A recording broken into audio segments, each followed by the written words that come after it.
The LA riots of '92 were meant to send a few messages to the US and to the whole world. Rodney King deserved justice, black people were tired of being treated as less than, and black people just wanted to be equal. The anger of black people had boiled over, causing the LA riots that lasted for 5 days. This is Can We All Get Along? The LA riots of '92. On March 3rd, 1991, Rodney King led police on a high-speed chase in Los Angeles, California. Other officers joined until King was cornered, and King and his passengers got out the car.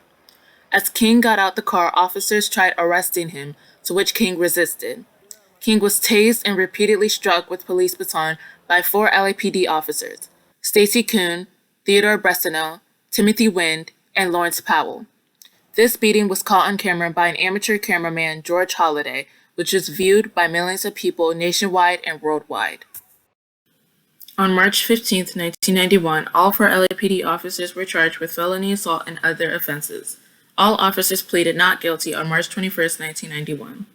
The trial was moved to Simi Valley, California, a predominantly white suburb, on November 26, 1991. After a 3-month trial, a jury that consisted of 9 white residents, 1 biracial resident, and 1 Asian resident found the 4 officers not guilty on April 29, 1992.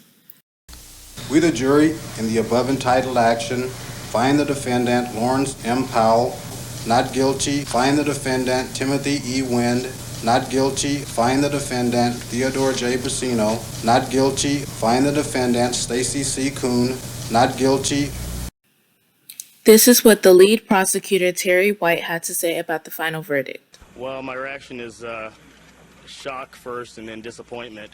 Obviously, we feel the evidence warranted a conviction on the defendants, and the jury disagreed with us, and we must abide by their decision.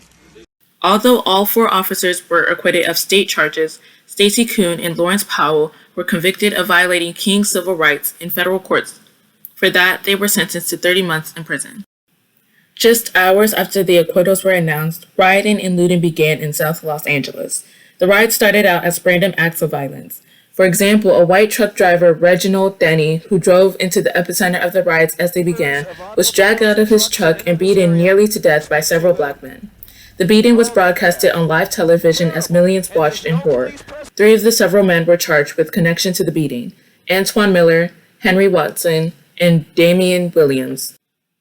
The purpose of the riots was to show the world how the black community felt about the acquittals: anger. They were angry these officers weren't convicted, angry Rodney King was hurt physically and emotionally and got nothing out of it until 1994 in a separate compensation case, and angry that justice was not served. These riots were a way of communicating that anger. Although Rodney King's case was the main point of the riots, there was another case that partially ignited the riots: the case of Latasha Harlins. On March 16, 1991, a 15-year-old African-American girl named Latasha Harlins went to a store to buy orange juice. Latasha put the bottle of orange juice halfway in the pocket of her backpack and approached the counter to pay. The store owner, Soon Jadu, accused Latasha of stealing the orange juice. A scuffle ensued between the two. Latasha then left the orange juice on the counter and proceeded to leave the store. As Latasha turned to leave, Soon Jadu pulled a handgun from behind the counter and shot Latasha in the head, killing her instantly. It later came out that Latasha had the $2 for the orange juice in her hands at the time of her death. Latasha died because of a bottle of orange juice that was worth $1.79. Her death occurred 13 days after the Rodney King beating. Soon after, Soon Jadu went on trial and was convicted of voluntary manslaughter in November of 1991. Soon Jadu faced a maximum sentence of 16 years in prison, but Judge Joyce Carlin sentenced her to 400 hours of community service, a $500 fine, and a 5 years probation.